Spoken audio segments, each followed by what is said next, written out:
Competition academy के YouTube portal पे आपका स्वागत है। उम्मीद करते हैं कि आप सभी लोग अच्छे होंगे और आप लोगों की पढ़ाई भी अच्छी चल रही होगी। इस समय जो आदिकाल चल रहा है, आदिकाल में हम लोगों ने 3 भाग किया अध्ययन की दृष्टि से। 3 भाग में हम लोगों ने धार्मिक काव्य पढ़ लिया। धार्मिक काव्य पर आपको लेक्चर मिल चुका है और रासो काव्य पर आधारित आपको लेक्चर मिल चुका है। रासो काव्य और धार्मिक काव्य आप पढ़ चुके हैं। आज हम लोग बात करेंगे लौकिक काव्य की। लौकिक काव्य के तहत हम लोग विद्यापति के काव्य की बात करेंगे और अमीर खुसरो के काव्य की बात करेंगे। यहाँ पर आप देखेंगे कि अक्सर विद्यापति पर आधारित प्रश्न आपकी परीक्षा में पूछे जाते हैं। वीडियो को आप लोग अंत तक देखें और एक एक तथ्य यहाँ पर क्लियर कराया जाता है। विद्यापति के काव्य की जब बात करते हैं तो यहाँ पर सबसे पहले विद्यापति के बारे में जान लेते हैं कि विद्यापति आदिकाल के मैथिल कवि हैं जिनका समय 14वीं-15वीं शताब्दी के मध्य माना जाता है। ये विद्यापति किस वंश के थे?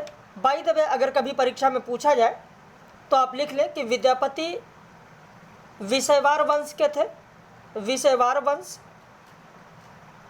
विषयवार वंश, विषयवार वंश के विष्णु ठाकुर की 8वीं पीढ़ी के संतान थे विद्यापति। विद्यापति के माता पिता का नाम भी भाई तब अगर पूछा जाता है, भाई मैं तो आपको पहले आप लोगों को बता चुका हूं, जो भी हमारे पेड मेंबर्स हैं या जो भी हमारे चैनल पर लगातार व्यूवर्स हैं उनको पता है कि कॉपी पेन लेकर बैठें। अलग से चीज़ें बताई जाती हैं, PDF में नहीं होती हैं, वह आप लोगों को लिखना पड़ता है, समझना पड़ता है। तो अगर आप भी चैनल पर नए हैं तो कॉपी पेन लेकर बैठें ताकि जो भी चीज़ें PDF में नहीं हैं अलग से बताई जाएं, उन्हें लिख सकें। बाकी विद्यापति पर PDF आपको मिल ही चुका है। तो विद्यापति विषयवार वंश के विष्णु ठाकुर की 8वीं पीढ़ी की संतान थे। इनकी माता का नाम गंगा देवी था। विद्यापति की माता का नाम था गंगा देवी, गंगा देवी, और पिता का नाम था गणपति ठाकुर। विद्यापति के पिता का नाम गणपति ठाकुर था, गणपति ठाकुर। अब कई लोग ये भी कहेंगे कि सर मैंने माता का नाम हंसिनी देवी पढ़ा है।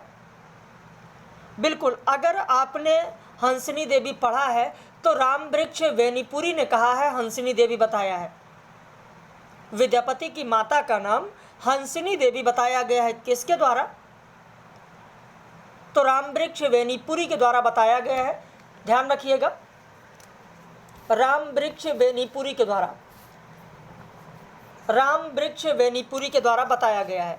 अब यहाँ पर इनकी रचनाओं की हम लोग बात करते हैं। इनकी जो रचनाएं हैं, इनकी रचनाओं में आप देखेंगे कि कुल मिलाकर 14 रचनाएं हैं, जिसमें 11 संस्कृत की रचनाएं हैं। शेष 3 रचनाएं हिंदी की हैं। हिंदी मतलब इसमें कीर्तलता, कीर्तपताका जो अवहट्ट में है, पदावली जो मैथिली में है। तो यह इनकी रचनाएं हैं। अगर इनके धर्म की बात करें, धर्म की अगर बात करें, धर्म में एक चीज़ आपको ध्यान रखना है। धर्म में कई लोग इन्हें शैव मानते हैं तो कई लोग इनको वैष्णव मानते हैं। शैव और वैष्णव, शैव और वैष्णव। अब शैव और वैष्णव पर हम लोग बात करेंगे। जब पदावली की अभी आगे बात करेंगे तब वहाँ पर इनके धर्म की भी बात हम लोग विस्तृत रूप में करते चलेंगे। बाय द वे, इनके जन्म स्थान का नाम पूछा जाए तो बीपीसी लिख लीजिएगा, बीपीसी ग्राम। विद्यापति के गुरु का नाम था हरि मिश्र। विद्यापति के गुरु का नाम था हरि मिश्र। विद्यापति की जो उपाधि है, ये उपाधि महाकवि कोकिल है, रस सिद्ध कवि है, मैथिल कोकिल है, कवि शेखर है, अभिनव जयदेव है। जब अभिनव जयदेव की बात आती है तो यहाँ पर आपको ध्यान रखना है कि विद्यापति मिथिला के बीपीसी गांव के थे और शिव सिंह ने अभिनव जयदेव की इनको उपाधि दी थी। अभिनव जयदेव की उपाधि इनको दी गई है। लिख लीजिए, अभिनव जयदेव की उपाधि। लिख लिया आपने? अभिनव जयदेव की उपाधि, और ये बहुत ही महत्वपूर्ण है। वैसे अगर आप पढ़ेंगे हिंदी साहित्य का सुबोध इतिहास बाबू गुलाब राय की जो रचना है हिंदी साहित्य का सुबोध इतिहास, क्योंकि हमारे यहाँ आप सभी लोग जानते ही हैं कि किसी गाइड से नहीं, ऑथेंटिक किताबों से ही कराया जाता है। जब आप बाबू गुलाब राय का हिंदी साहित्य का सुबोध इतिहास पढ़ेंगे तो वहाँ पर कहा गया है कि विद्यापति हिंदी के आदि गीतिकार हैं। यहाँ पर आदि गीतिकार भी लिख लीजिएगा विद्यापति को। आदि गीतिकार विद्यापति को हिंदी का आदि गीतिकार कहा जाता है, बाबू गुलाब राय ने कहा है। और मधुर गीतों के रचयिता होने के कारण शिव सिंह ने उन्हें अभिनव जयदेव की उपाधि दी है, या उन्हें अभिनव जयदेव के नाम से पुकारा जाता है। ये कहा गया है किसमें? तो हिंदी साहित्य के सुबोध इतिहास में बाबू गुलाब राय ने कहा है। वहीं आचार्य रामचंद्र शुक्ल का जब हिंदी साहित्य का इतिहास पढ़ेंगे तो आचार्य रामचंद्र शुक्ल ने कहा है कि विद्यापति को उनकी रचना पदावली के कारण उन्हें मैथिल कोकिल कहा जाता है। और पदावली की ही बात आती है तो आपको यहीं पर बता दें आपको कि आचार्य रामचंद्र शुक्ल ने कहा है कि जिस प्रकार हिंदी साहित्य विसलदेव रासों पर अपना अधिकार रखता है, उसी प्रकार विद्यापति की पदावली पर भी। आचार्य रामचंद्र शुक्ल का जब हिंदी साहित्य का इतिहास आप पढ़ेंगे तो वहीं पर आपको यह कथन मिलेगा कि पदावली रचना के कारण विद्यापति को मैथिल कोकिल कहा जाता है। और उन्होंने यह भी कहा है कि जिस प्रकार हिंदी साहित्य विसलदेव रासों पर अपना अधिकार रखता है, उसी प्रकार विद्यापति की पदावली पर भी। आगे देखते हैं, विद्यापति के श्रृंगारिक काव्य पर जयदेव के गीत गोविंद का प्रभाव माना जाता है। विद्यापति के श्रृंगारिक काव्य, यहाँ पर जब श्रृंगारिक काव्य की बात होती है कि विद्यापति की जो पदावली है वो कैसी रचना है, तो कुछ लोगों का मानना है कि यह एक प्रकार से श्रृंगारिक काव्य है। एक प्रकार से इसमें श्रृंगार का वर्णन किया गया है, श्रृंगारी कवि भी इनको कहा गया है। इसीलिए इसी काव्य के आधार पर अगर हम देखें तो हजारी प्रसाद द्विवेदी ने हिंदी साहित्य उद्भव और विकास, जो हजारी प्रसाद द्विवेदी की किताब है, हजारी प्रसाद द्विवेदी की जो किताब है हिंदी साहित्य उद्भव और विकास, उसमें हजारी प्रसाद द्विवेदी ने विद्यापति को श्रृंगार रस के सिद्ध वाक कवि कहा है। विद्यापति को श्रृंगार रस के सिद्ध वाक कवि कहा है। और विद्यापति की पदावली के आधार पर ही उन्हें भक्त कवि कहा जाता है। विद्यापति के पदावली के आधार पर ही उन्हें भक्त कवि भी कहा जाता है। भक्त कवि भी कहा जाता है, लिख लीजिएगा, भक्त कवि भी कहा जाता है। जहाँ तक श्रृंगारिक काव्य की बात है, तो जब आप बच्चन सिंह का हिंदी साहित्य का दूसरा इतिहास पढ़ेंगे, बच्चन सिंह का हिंदी साहित्य का दूसरा इतिहास, तो वहाँ पर बच्चन सिंह ने कहा है कि विद्यापति की कविता का स्थापत्य श्रृंगारिक है। विद्यापति की कविता का स्थापत्य श्रृंगारिक है। उसे आध्यात्मिक कहना, खजुराहो के मंदिरों को आध्यात्मिकता कहना है। विद्यापति की कविता का जो स्थापत्य है वो कैसा है? श्रृंगारिक है। उसे आध्यात्मिक कहना, खजुराहो के मंदिरों को आध्यात्मिक कहना है। तो ये कहा गया है। जहाँ तक श्रृंगारिक की बात हुई है वहाँ मैंने आपको यह बताया है। इन्हें अभिनव जयदेव की उपाधि राजा शिव सिंह के द्वारा दी गई। मैंने आपको बताया है कि शिव सिंह ने बिपसी गांव सहित इनको अभिनव जयदेव की उपाधि दी थी। विद्यापति को देवी सिंह, कीर्ति सिंह, शिव सिंह, पदम सिंह, नर सिंह, धीर सिंह, भैरव सिंह और चंद्र सिंह का संरक्षण प्राप्त था। साथ ही इन्हें लखिमा देवी, विश्वास देवी और धीरमती देवी का सलाहकार रहने का अवसर भी मिला है। यहाँ पर जब बात लखीमा देवी की आती है तो एक तथ्य आपको क्लियर कर दें। वैसे वैष्णव संप्रदाय के जो लोग हैं, वैष्णव में आपको एक पता होगा सहजिया संप्रदाय, सहजिया संप्रदाय, सहजिया संप्रदाय नाम सुना होगा आप लोगों ने। सहजिया संप्रदाय के जो वैष्णव भक्त थे वो विद्यापति को अपने 7 श्रेष्ठ रसिक भक्तों में से एक मानते थे। सहजिया संप्रदाय के जो भक्त कवि थे, वैष्णव भक्त कवि थे, वो विद्यापति को अपने श्रेष्ठ 7 रसिक भक्तों में से एक मानते थे। और इन 7 में जो सर्वप्रमुख नाम था वह नाम था विल्वमंगल। विल्वमंगल नाम था। और विल्वमंगल जिन्होंने यौनारंभ में चिंतामणि वेश्या से प्रेम किया था और बाद में उसी से विरक्त होकर बहुत बड़े भक्त हुए थे। तो सहजिया संप्रदाय के वैष्णव भक्तों का यह मानना है कि इसी तरह यानी विल्वमंगल की ही तरह विद्यापति का राजा शिव सिंह की जो पत्नी है लखीमा देवी, उन लखीमा देवी से गुप्त प्रेम था। यह मानना है वैष्णव भक्त, सहजिया संप्रदाय के वैष्णव भक्त कवियों का, वैष्णव भक्त लोगों का। किसका मानना है? तो ये ध्यान रखना कि विद्यापति का गुप्त रूप से प्रेम किससे था? तो लखीमा देवी से था। और ये किस आधार पर बताया गया है? ज़्यादातर आप देखेंगे कि पदावली जो है उसी पदावली के आधार पर ही बताया गया है, पदावली के ही आधार पर ही कहा गया है। आगे देखते हैं।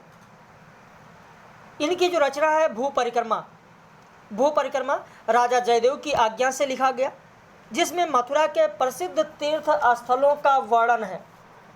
इनकी जो रचना भू परिक्रमा है, इस भू परिक्रमा में आप देखेंगे कि मथुरा के प्रसिद्ध तीर्थ स्थलों का वर्णन किया गया। जो पुरुष परीक्षा इनकी रचना है, जिसमें राजा शिव सिंह के निर्देशन में लिखा गया। इसमें पंचतंत्र पर आधारित शिक्षाप्रद कहानियाँ हैं।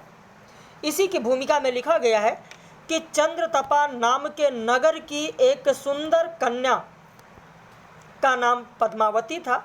इसका पिता चंद्रतपा का राजा था। कीर्तिलता और कीर्तिपता का औहट्ट में तथा पदावली मैथिली में लिखित रचना है। कीर्तिलता में उन्होंने लिखा है कि देसिल वैना सब जन मिठा ता तैषण जपै औहट्टा। तो ये किस रचना में कहा गया है? कई बार परीक्षाओं में पूछा जा चुका है। तो कीर्तिलता में उन्होंने कहा है। कीर्तिलता के बारे में आप जाने कि इनकी रचना कीर्ति सिंह की प्रशस्ति में यह कीर्तिलता लिखा गया है।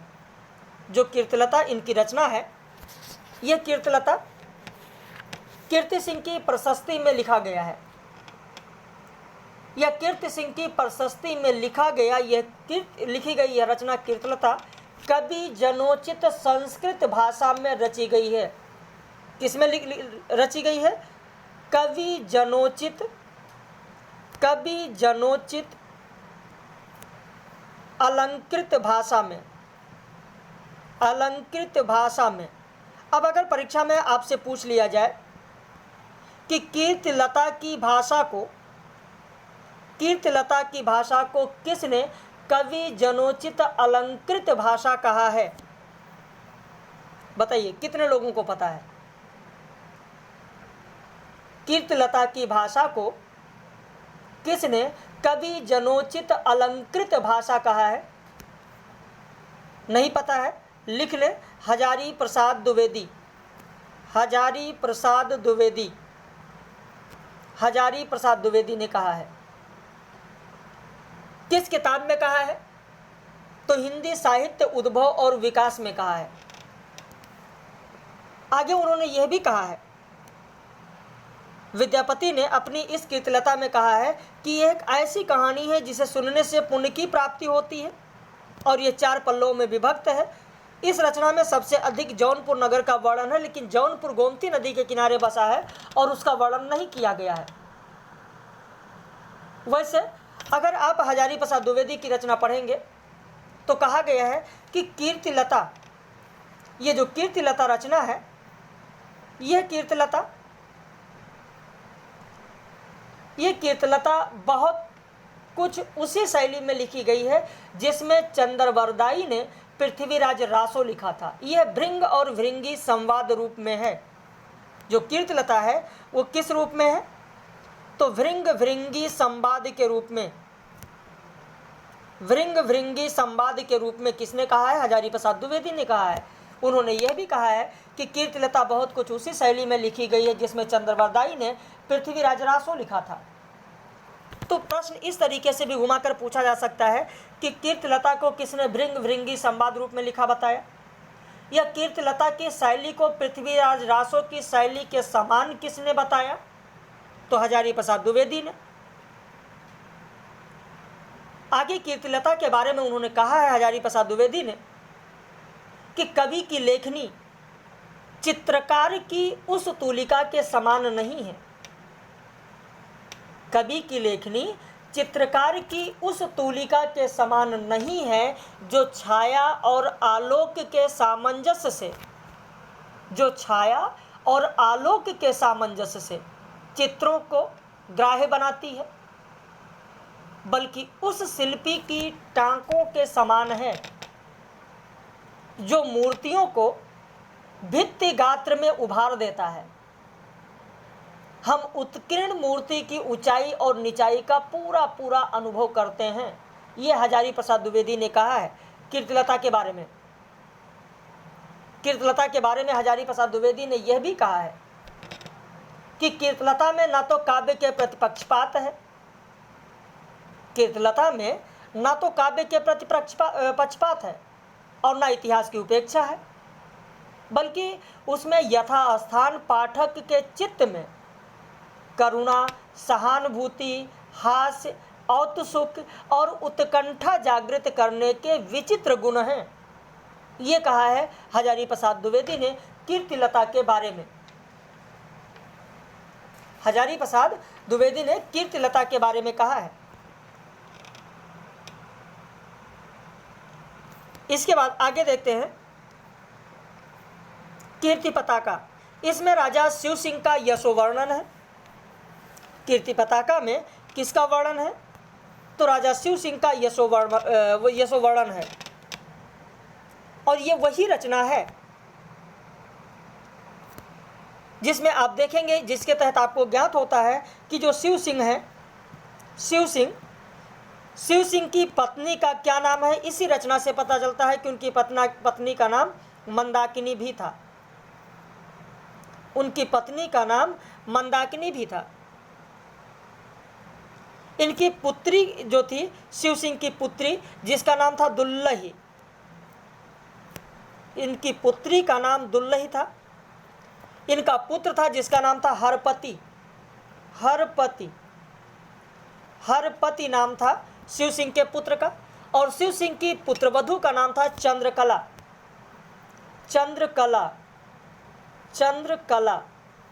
किस रचना से पता चलता है? तो कीर्ति पताका रचना से पता चलता है कि शिव सिंह की पत्नी का नाम मंदाकिनी था, पुत्री का नाम दुल्लही था, पुत्र का नाम हरपति था और पुत्रवधू का नाम चंद्रकला था। तो यह इस रचना से पता चलता है। वैसे जो ये कीर्ति पताका है, ये रचना दोहा और छंद के साथ साथ कहीं कहीं संस्कृत श्लोकों में भी रचित है। रचना के प्रारंभ में अर्धनारीश्वर, चंद्रचूड़, शिव, गणेश आदि की वंदना की गई है। इस रचना पर वर्ण रत्नाकर की छाप माना जाता है। यह भी आपके लिए महत्वपूर्ण है कि किसकी छाप माना जाता है, किसकी छाप माना जाता है। तो ध्यान रखना, वर्ण रत्नाकर की छाप माना जाता है। वर्ण रत्नाकर की छाप माना जाता है। वर्ण रत्नाकर की छाप माना जाता है, ध्यान दीजिएगा। इस रचना में बंगाल के शासक, जौनपुर का सरकी वंश, मिथिला के राजा, दिल्ली के यवन शासक, शिव सिंह की वंशावली आदि का विवरण मिलता है। अब इसके बाद पदावली की अगर बात करें तो पदावली कृष्ण भक्ति से संबंधित मैथिली भाषा में रचित है। राजा शिव सिंह और रानी लक्ष्मा देवी के समय की यह रचना है। इसमें मुख्य रूप से 3 विषय हैं। ईश्वर वंदना है, राधा कृष्ण प्रेम है और अन्य विषय है, जिसका संपादन, पदावली का संपादन रामवृक्ष बेनीपुरी ने किया। और यही रामवृक्ष बेनीपुरी विद्यापति की माता का नाम हंसिनी देवी बताते हैं। यही रामवृक्ष बेनीपुरी हैं जिन्होंने विद्यापति की माता का नाम हंसिनी देवी बताया है, जबकि विद्यापति की माता का नाम था गंगा देवी, जो मैंने अभी आप लोगों को बताया है। माता का नाम गंगा देवी था, बाकी पिता का नाम गणपति ठाकुर मैंने आपको बताया ही है। विद्यापति के वंश के बारे में बताया है। विष्णु ठाकुर के किस पीढ़ी के संतान है, यह भी मैंने आपको बताया कि 8वीं पीढ़ी के संतान है। लेकिन यहाँ पर जो कृष्ण भक्ति की बात होती है, कृष्ण भक्ति से संबंधित जो यह पदावली रचना है, इसी पर आप देखेंगे कि भक्त समुदाय ने विद्यापति को वैष्णव और शैव भक्ति के सेतुबंध के रूप में स्वीकारा है। विद्यापति को भक्त समुदाय ने वैष्णव और शैव भक्ति के सेतुबंध के रूप में स्वीकारा है। और कृष्ण भक्ति तो इनकी इतनी प्रमुख थी कि चैतन्य महाप्रभु जैसे भक्त इनकी पदावली को सुनकर, इनके पदों को सुनकर पूरा भाव विभोर हो जाते थे, और इतना भाव विभोर हो जाते थे कि उन्हें मूर्छा तक आ जाती थी। किसको? चैतन्य महाप्रभु को, चैतन्य महाप्रभु को, चैतन्य महाप्रभु, चैतन्य महाप्रभु को। लेकिन क्या आप लोगों को पता है, जितने लोग लेक्चर को देख रहे हैं उनमें से कितने लोगों को यह पता है कि कौन सा ऐसा प्रमुख पद है जिसे सुनकर चैतन्य महाप्रभु भाव विभोर हो जाते थे और मूर्छा आ जाती थी? कितने लोगों को पता है? विद्यापति के उस पद का नाम बताइए जिसे सुनकर चैतन्य महाप्रभु भाव विभोर हो जाते थे और इतना भाव मग्न हो जाते थे कि उन्हें मूर्छा आ जाती थी। पता है? अगर नहीं पता है तो जरूर इसको कहीं लिख लें या गौर से सुने। बाय द वे हो सकता है कि परीक्षा में पद पूछ लिया जाए।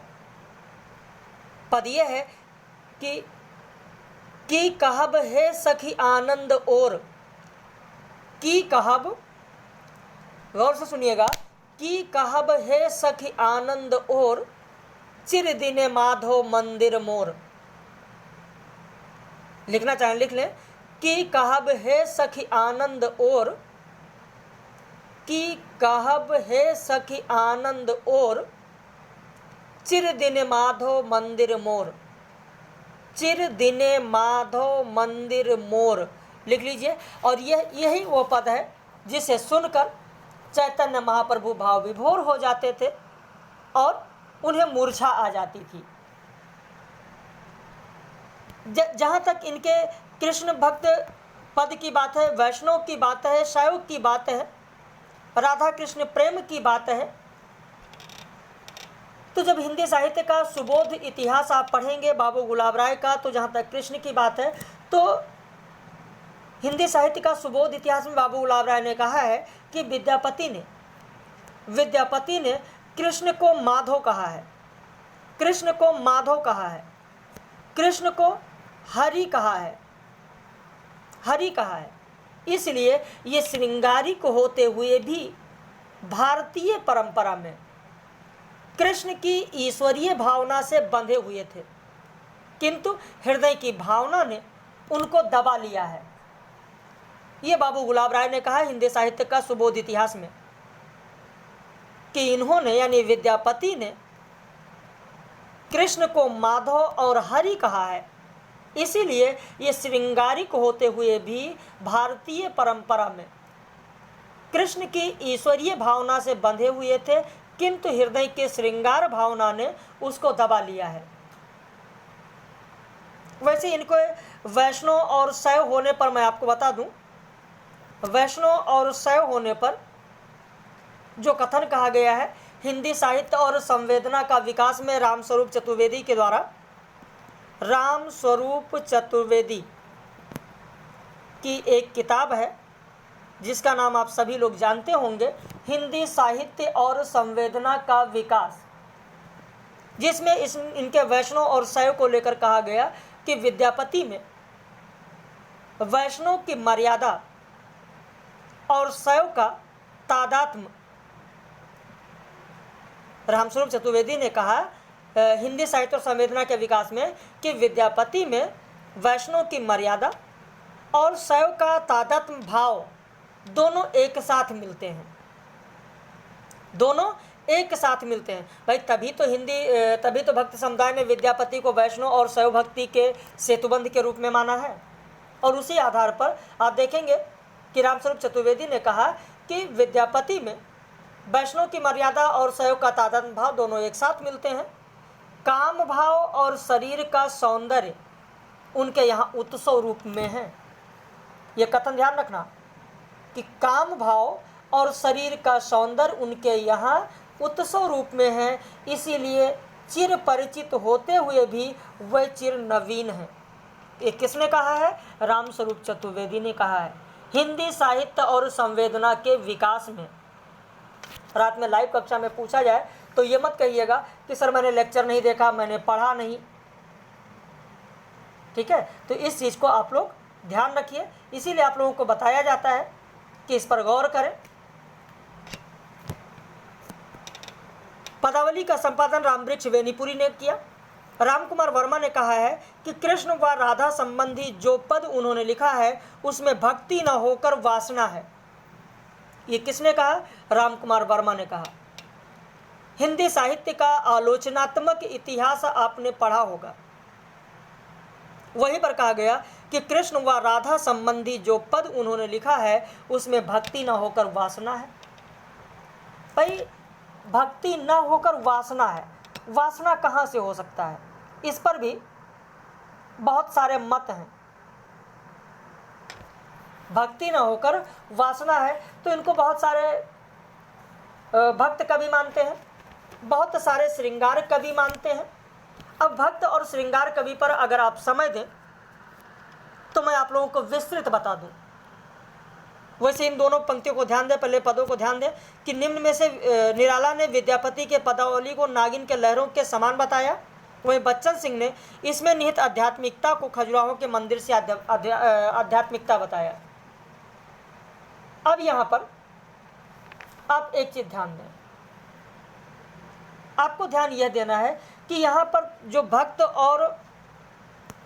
भक्ति और वासना की बात की गई, जो बताया गया कि इसमें भक्ति नहीं है बल्कि इसमें वासना है। अगर यहाँ पर वासना होता तो आप खुद बताइए कि चैतन्य महाप्रभु जैसे भक्त कवि इनके पदों को सुनकर किस तरीके से भाव विभल हो जाते थे, मूर्छित हो जाते थे। अगर इसमें श्रृंगारिक या अश्लील पद होते तो मंदिरों में क्यों गाए जाते? भाई ये तो मंदिरों में भी गाए जाते हैं, तो इसलिए मंदिरों में ना गाए जाते। बहुत सारे विद्वान हैं जो विद्यापति को भक्त कवि मानते हैं और कहते हैं कि यह श्रृंगारिक या अश्लील नहीं है, अगर होते तो मंदिरों में क्यों गाए जाते? चैतन्य महाप्रभु जैसे भक्त मूर्छित हो जाते थे, ऐसा क्यों होता? बाद में आप देखेंगे बहुत से भक्तों ने, जैसे कृष्णदास हैं, गोविंद दास ने, इन्हें विद्यापति को भक्त के रूप में ही स्मरण किया है। राधा व कृष्ण के संयोग का महाकाव्यात्मक वर्णन करने के बावजूद अगर सूरदास को भक्त माना जाता है तो विद्यापति को भी भक्त माना जाना चाहिए। तो इसमें भक्ति है, वासना नहीं है, जैसा कि रामकुमार वर्मा ने कहा है। अब इसके बाद में आगे देखते हैं। रामचंद्र शुक्ल ने कहा है कि आध्यात्मिक रंग के चश्मे आजकल बहुत सस्ते हो गए हैं, उन्हें चढ़ाकर कुछ लोगों ने गीत गोविंद को आध्यात्मिक संकेत बताया, वैसे ही विद्यापति के पदों को बताया गया। वैसे ही विद्यापति के पदों को बताया गया। विद्यापति के पद भक्ति के पद हैं, श्रृंगारिक पद नहीं है। विद्यापति के पद भक्ति के पद हैं, श्रृंगारिक पद नहीं है। इनके धर्म के बारे में इसीलिए कहा जाता है, डॉक्टर बच्चन सिंह ने कहा है कि विद्यापति शैव थे, अतः उन्हें वैष्णव कवि नहीं कहा जा सकता। लिख लीजिए कथन, विद्यापति शैव थे, अतः उन्हें वैष्णव कवि नहीं कहा जा सकता, ये बच्चन सिंह ने कहा है। और रामचंद्र शुक्ल ने यह कहा है कि विद्यापति को कृष्ण भक्तों की परंपरा में ना समझना चाहिए। जहाँ पर रामचंद्र शुक्ल ने यह कहा कि आध्यात्मिक रंग के चश्मे आजकल बहुत सस्ते हो गए हैं, उन्हें चढ़ाकर जैसे कुछ लोगों ने गीत गोविंद को आध्यात्मिक संकेत बताया है, वैसे विद्यापति के पदों को वहीं पर रामचंद्र शुक्ल ने कहा है कि विद्यापति को कृष्ण भक्तों की परंपरा में ना समझना चाहिए। बच्चन सिंह ने यह भी कहा कि उनकी राधा को न पराशक्ति माना जा सकता है, न कृष्ण को आह्लादिनी शक्ति। बच्चन सिंह ने कहा है, गौर से सुने या लिख लें, कि उनकी राधा को न पराशक्ति माना जा सकता है, न कृष्ण को आह्लादिनी शक्ति। ग्रियर्सन ने कहा है कि राधा व कृष्ण वस्तुतः प्रतीक हैं, राधा जीवात्मा का तो कृष्ण परमात्मा का। जीवात्मा परमात्मा से मिलने के लिए निरंतर प्रयत्नशील है। ग्रियर्सन यह भी मानते हैं कि विद्यापति रहस्यवादी कवि हैं। विद्यापति को रहस्यवादी कवि किसने माना? विद्यापति को रहस्यवादी कवि किसने माना है? तो ग्रियर्सन ने माना है। कहीं पर लिख लें, विद्यापति को रहस्यवादी कवि ग्रियर्सन ने माना और उन्होंने कहा कि राधा पदावली में राधा और कृष्ण वस्तुतः प्रतीक हैं, राधा जीवात्मा का प्रतीक है तो कृष्ण परमात्मा का प्रतीक है। ये ग्रियर्सन के द्वारा कहा गया। वैसे बच्चन सिंह ने एक चीज़ और कहा है, कहीं पर आप लिख लें, बच्चन सिंह विद्यापति को अपरूप के कवि मानते हैं। अपरूप के कवि मानते हैं, लिखें, अपरूप के कवि, अपरूप के कवि, अपरूप के कवि। बच्चन सिंह ने हिंदी साहित्य के इतिहास में, हिंदी साहित्य का दूसरा इतिहास में बच्चन सिंह ने विद्यापति को अपरूप का कवि कहा और बताया कि इनका प्रेम न तो रोमांटिकों की तरह वायवीय है और न भक्तों की तरह दिव्य।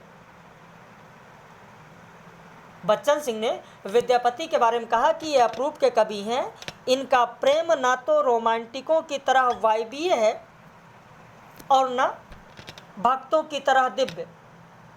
इसमें संदेह नहीं कि पदावली सामंती विलास को प्रज्वलित करने वाली रचना है। इसमें संदेह नहीं कि पदावली सामंती विलास को प्रज्वलित करने वाली रचना है। शिव सिंह स्वयं कृष्ण के रूप में अवतरित हैं इस रचना में। वैसे आप लोगों को पता है कि इनकी जो पदावली है वो मैथिली की मिठास, लोक धुनों का समावेशन, तन्मयी भूत करने की अपनी क्षमता के कारण पदावली आज भी लोकप्रिय है और कल भी रहेगी। जैसा कि आप लोग पढ़ रहे हो, आज से नहीं पढ़ रहे हैं, जब से हिंदी साहित्य का इतिहास लिखा गया, जितने लोगों ने लिखा वो तब भी लोकप्रिय थे, उस युग में लोकप्रिय थी और आज भी लोकप्रिय है और रहेगी। ये बच्चन सिंह ने कहा है कि मैथिली की मिठास, लोक धुनों का समावेशन, तन्मयी भूत करने की अपनी क्षमता के कारण पदावली आज भी लोकप्रिय है और कल भी रहेगी। नागर अभिरुचि के बावजूद विद्यापति की रचनाओं में एक खुलापन है, साहस है, सौंदर्य उपयोग की झलक की ललक है, रूप दर्शन की अतृप्त प्यास है। ये कहा गया बच्चन सिंह के द्वारा। तो यहाँ पर उम्मीद करते हैं कि ये सारी चीज़ें आप लोग समझ गए होंगे। ग्रियर्सन का जो कथन है या जिसने जो भी कथन कहा है वो सारी चीज़ें आपके समझ में आ गई होंगी। अब इसके बाद में बात कर लेते हैं अमीर खुसरो। अमीर खुसरो जिनका नाम है अबुल हसन यामुनुद्दीन खुसरो, ये अबुल हसन का नाम है। या अमीर खुसरो का नाम है। खड़ी बोली में सबसे पहले काव्य सृजन करने वाले कवि अमीर खुसरो ही हैं। हिंदवी नाम से उल्लेख सर्वप्रथम अमीर खुसरो ने ही किया है।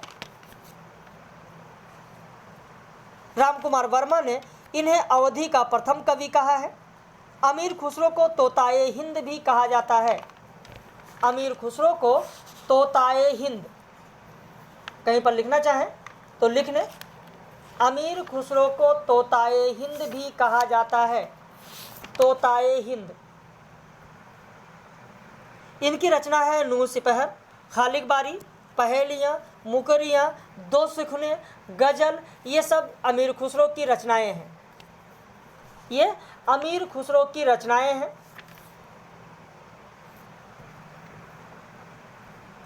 नूह सिपहर में भारतीय बोलियों का विस्तृत वर्णन किया गया है। ईश्वरी प्रसाद ने खुसरो को कवियों में राजकुमार कहा है या महाकवि कहा है। कल मैंने शायद लाइव कक्षा में आप लोगों से ये पूछा था कि अमीर खुसरो को किसने पूछा था, याद है कि अमीर खुसरो को किसने कवियों में राजकुमार कहा है। अब हो सकता है कि अगर आप लाइव कक्षा में रहे हो तो कल मैंने पूछा है। खुसरो की पहेलियां और मुकरियों में उक्त वैचित्र की प्रधानता है। अमीर खुसरो की पंचपदी में शामिल रचनाएं कौन कौन सी हैं? इनकी पंचपदी में जो शामिल रचनाएं हैं वो भी अक्सर परीक्षाओं में पूछी जाती हैं। पंचपदी में शामिल रचनाएं कौन कौन सी हैं? तो यहाँ पर पंचपदी में शामिल जो रचनाएं हैं उन पर ध्यान दीजिए। पंचपदी मतलाउल अनवार, सीरी व खुसरो, मजनू व लैला, आयने सिकंदरी, हस्ब बहित, ये इनकी रचनाएं हैं। वैसे मतलाउल अनवार की अगर बात करें तो मैंने आप सभी लोगों को पढ़ाया था। हो सकता है कि आप लोगों को याद हो, जो हमारे पुराने मेंबर्स हैं, तो उन पुराने मेंबर्स को हो सकता है याद हो कि मतलाउल अनवार में अमीर खुसरो ने अपनी बेटी को उपदेश दिया था कि खबरदार, चरखा काटना कभी मत छोड़ना, झरोखे के पास बैठकर इधर उधर न झांकना। ये उन्होंने मतलाउल अनवार में अपनी बेटी को सीख दी थी।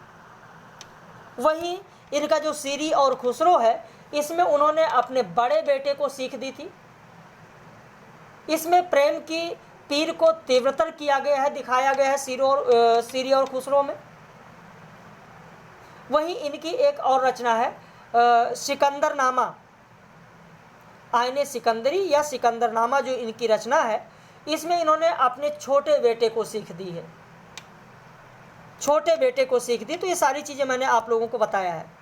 गुरुतुल कमाल की भूमिका में उन्होंने लिखा है कि जब मैं केवल 8 बरस का था, मेरी कविता की तीव्र उड़ानें आकाश को छू रही थी। जब मेरे दूध के दांत गिर रहे थे, उस समय मेरे मुंह से दीप्तमान मोती बिखर रहे थे। इसके अलावा इनकी और रचनाओं में किरानू सादेन है, आशिका है, देवल रानी खिज्र खां जिसका नाम है आशिका का, तुगलकनामा है, तारीख दिल्ली है, और तोताए हिंद की उपाधि अगर बात करें तो कई जगह मिलेगा कि अलाउद्दीन खिलजी ने अमीर खुसरो को तोताए हिंद की उपाधि दी थी, जबकि आप देखेंगे ईरान के लोगों ने दिया है। वैसे संगीत के क्षेत्र में खुसरो की एक रचना है जिसका नाम है आवाज़ ए खुसरवी,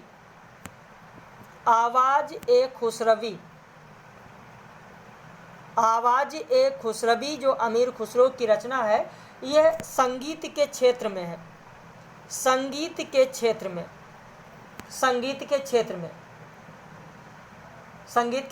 लिख लीजिए। खुसरो की पहेलियां जो होती थी, खुसरो की पहेलियां 2 प्रकार की होती थी। एक होती थी अंतरलापिका और दूसरी होती थी बहिर्लापिका। अंतरलापिका वो होती थी जिसका उत्तर उसी पहेली में छिपा होता था, अंतरलापिका। बहिर्लापिका वो होती थी जिसका उत्तर अलग से दिया होता था। खेत में उपजे सब कोई खाए, घर में होवे घर खा जाए, ये क्या है? फूट है। गोरी सुंदर पातली केहर काले रंग, 11 देवर छोड़कर चली जेठ के संग, क्या है? अरहर की दाल। तो ये कैसी पहेलियां हैं? ये पहेलियां बाहर है, बहिर्लापिका है, क्योंकि इनका जो उत्तर दिया गया है वो इसी में नहीं है बल्कि इसके बाहर है। तो ये हम लोगों ने अमीर खुसरो की बात की, विद्यापति की पदावली की बात की। और आप देख रहे हैं एक दूसरा भी चैनल है द गुरु एकेडमी, जो कि लगातार 3 दिन से आप लोगों को इस पर वीडियो दिया जा रहा है। जो प्रश्नोत्तरी का वीडियो होगा और लगातार पब्लिश वीडियो होगा वो इसी पर होगा। इस समय नागार्जुन की कविताएं कराई जा रही हैं। अकाल और उसके बाद कविता की व्याख्या मैंने कराई, जो कि पब्लिश है, सभी के लिए है। उसके बाद में कालिदास कविता की व्याख्या मैंने कराया। आज गुलाबी चूड़ियाँ कराएंगे। तो इस तरीके से जो नागार्जुन की कविताएं हैं वो कराई जा रही हैं। जो टेस्ट सीरीज दिया जा रहा है उसका भी वीडियो आप लोगों को भेजा जा रहा है, वो इसी चैनल पर भेज दिया जा रहा है।